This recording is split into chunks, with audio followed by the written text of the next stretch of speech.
अस्सलाम वालेकुम दोस्तों, जैसे कि आपको मालूम है कि हम इंग्लिश ग्रामर सीख रहे हैं और आज एग्रीमेंट मिस्टेक्स का लेक्चर सेकंड है।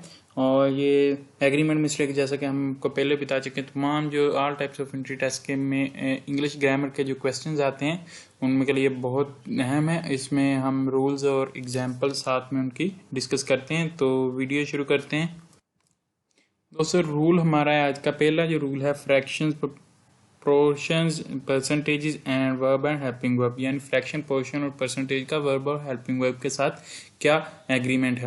When an of phrase follows a percentage, distance, fraction और amount such as a lot of, majority of, rest of, 2/3 of, percentage of, the verb agrees with the noun written after the preposition of। यानी अगर एक of phrase आए, यानी किसी फिक्रे में of आए और उससे पहले परसेंटेज, डिस्टेंस, फ्रैक्शन या अमाउंट का कोई लफ्ज हो, जैसे मेजॉरिटी, लॉट, 2/3, परसेंटेज, 90%, इस तरह का, तो फिर जो वर्ब और हेल्पिंग वर्ब है वो ऑफ प्रेपोजिशन के बाद फौरन बाद जो लफ्ज लिखा होगा उसके मुताबिक आएगा। Half of these exceptional cases, example की बात करें, half of these exceptional cases were solved by the Catherine advice. अब हाफ ऑफ, ये ऑफ फ्रेज आ गया, हाफ पहले है, हाफ शो कर रहा है फ्रैक्शन को, और इसके बाद है of these exceptional cases, of के बाद दीज एक्सेप्शनल केसेस है, एक्सेप्शनल केसेस प्लूरल है तो यहाँ पर वार आएगा, वाज नहीं आएगा। 3/4 of an acre is are in the heart of this wilderness right on the mountain। 3/4 आ गया, अब फ्रैक्शन आ गई, अमाउंट आ गई, तो ऑफ फ्रेज आया यहाँ पर। उसके बाद है एन एकड़, एन एकड़ के साथ ए सिंगुलर है तो इसके साथ आएगा इज आएगा। ठीक है, ये एग्जांपल्स होगी। इसके बाद नेक्स्ट रूल की तरफ बढ़ते हैं, क्वांटिटी, अमाउंट का हेल्पिंग वर्ब के साथ connection. When a plural noun denotes some specific quantity or amount considered as a whole, the verb is generally singular। जब एक plural noun डोनेट करता है, आइडेंटिफाई मतलब करता है, प्रेजेंट करता है एक स्पेसिफिक क्वांटिटी या अमाउंट को, तो उसे हम वर्ब सिंगुलर उसके साथ आएगा। 10 kilometres was a long distance, were a long distance. अब यहाँ पर जो फॉलो होगा वर्ब वो अ लॉन्ग डिस्टेंस है। 10 किलोमीटर्स चाहे वो प्लूरल है लेकिन वो एज अ होल कंसीडर हो रहा है तो इसके साथ वाज आएगा। $50,000, $50,000 was were a large amount. अब $50,000 एक लार्ज अमाउंट को शो कर रहा है, लार्ज अमाउंट है, एज अ होल ले रहे हैं हम उसे, तो उसके साथ वाज आएगा, वर नहीं आएगा। अब नेक्स्ट रूल की जानिब बढ़ते हैं, agreement between noun and its quantifier. Quantifier are the words that represent the quantity और number of the noun. Some noun are numbered like people, whereas some noun are measured like sugars। According to the rule, there should be an agreement between noun and its quantifier। quantifier वो अल्फाज हैं जो quantity या number को किसी noun के show करते हैं। कुछ नाउन्स को हम तादाद गिन लेते हैं, कुछ को मेजर कर सकते हैं। अब उसमें क्वांटिफायर के साथ एग्रीमेंट होना चाहिए नाउन का और क्वांटिफायर का। अब एग्जाम्पल्स की बात करें, a large number of people आएगा या अमाउंट ऑफ पीपल आएगा?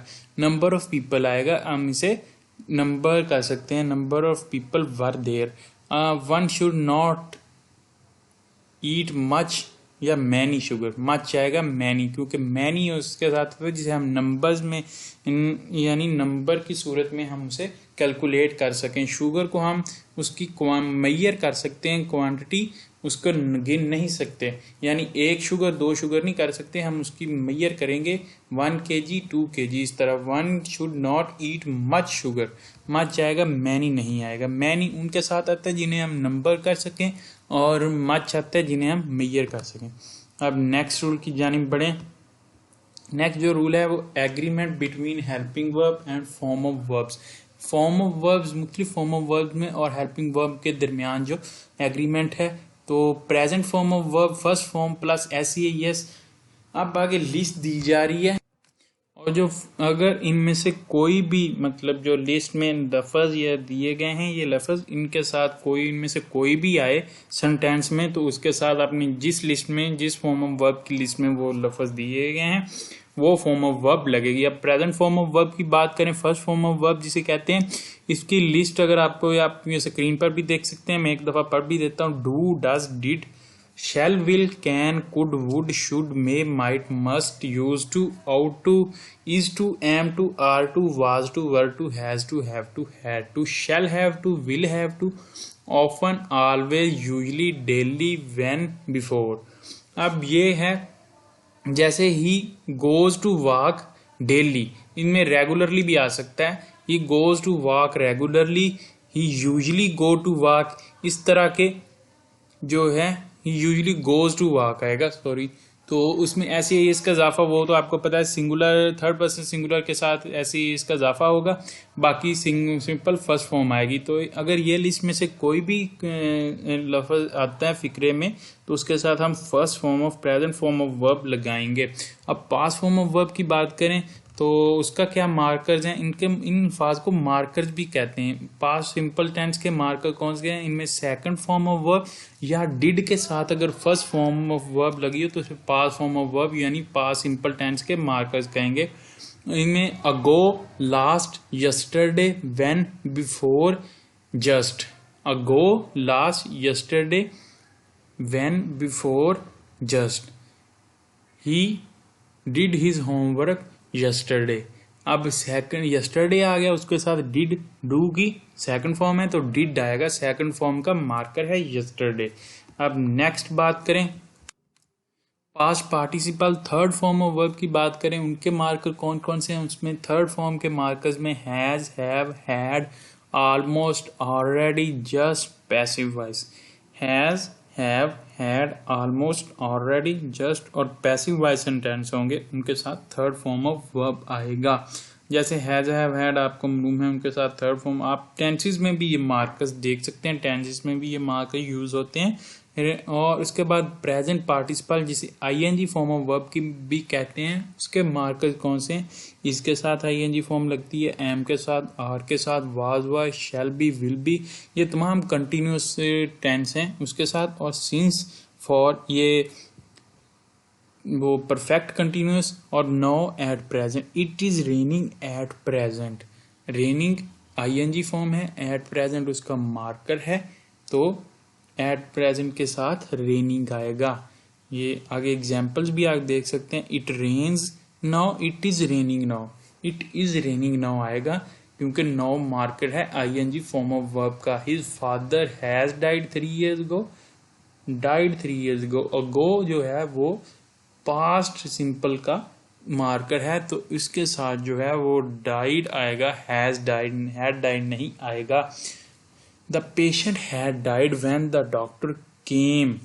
अब यहाँ पर when the doctor came had died, had आ गया तो उसके साथ died आएगा, थर्ड फॉर्म ऑफ वर्ब आएगा when the doctor came। when के साथ ये आप इसमें दो जो हैं मार्कर देख सकते हैं। when मार्कर है सेकंड फॉर्म ऑफ वर्ब का यानी पास्ट सिंपल का, और had जो है वो मार्कर है थर्ड फॉर्म ऑफ वर्ब का, पास्ट पार्टिसिपल का। ये आप कॉम्बिनेशन मिस्टेक्स में भी ये रूल्स आगे चलकर पढ़ेंगे। हमारा अगला रूल है agreement between noun and its relative pronoun. Noun और रिलेटिव प्रोनाउन में agreement. Who, which, that are known as relative pronoun. Who, which, that relative pronouns के तौर पर यूज होते हैं। These words have the same meaning but their usage is different। Same meaning है लेकिन usage different है। Consider the following examples। Example के through हम इसे verify करते हैं। The man who is honest is trusted। That dog who doesn't, that is the dog who doesn't like me। The man who is honest is trusted। अब the man को show कर रहा है, जो हु आया है यहाँ पर इस फिक्रे में द मैन को शो कर रहा है, रिलेटिव प्रोनाउन है मैन का। और यहाँ पर जो अगले नेक्स्ट फिक्रे में आया है वो डॉग को शो कर रहा है तो इसे रिलेटिव प्रोनाउन में एग्रीमेंट मिस्टेक, ये एग्रीमेंट मिस्टेक आ सकती है। हु की जगह पे विच दिया जा सकता है, दैट दिया जा सकता है, तो ये डिफरेंस आपने देखना है। दोस्तों आज के लिए इतना ही। नेक्स्ट जो रह गए हैं वो इंशाल्लाह थर्ड लेक्चर में हम एग्रीमेंट मिस्टेक्स को कंप्लीट कर देंगे। अगर आपको ये वीडियो पसंद आई तो इसे लाइक कीजिएगा, दोस्तों के साथ ज़रूर शेयर कीजिएगा, शेयर इज़ केयरिंग। तो अगर आप हमारे चैनल पर नए हैं तो चैनल को सब्सक्राइब कर लें और साथ लगे बेल आइकन को भी दबा लें। इस वीडियो में इतना ही, मिलते हैं एक नई वीडियो के साथ। अपना बहुत सारा ख्याल रखिएगा, दुआ में याद रखिएगा।